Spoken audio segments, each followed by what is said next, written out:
I am the Tofu Golem. Please enjoy the video. You open PowerPoint and Act Now. Set slide size to 16:9, choose a template and apply a master slide. This saves time. Next, collect all assets into one folder, images, SVG, and MP4 so you don't interrupt flow.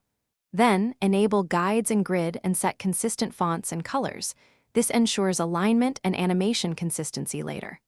Once done, create placeholder frames on the master for motion paths, because framing early makes the moving parts predictable and faster to animate.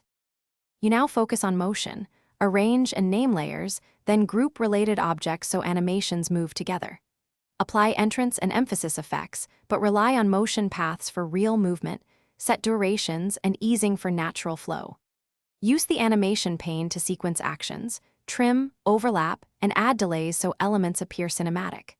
For complex transitions, use triggers and duplicate slides with slight differences. This creates parallax without plugins. Make sure to preview at full screen speed. You finish by recording slide timings and exporting as MP4 at 30 FPS with high quality selected. This preserves motion. Then check audio sync and trim any dead space, and compress media if your file exceeds limits. For final polish, add a brief fade at the end and test on the target display.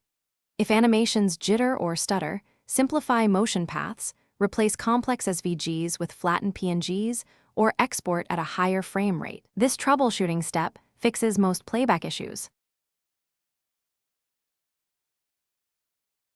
Thanks for watching. Consider subscribing if we helped you today.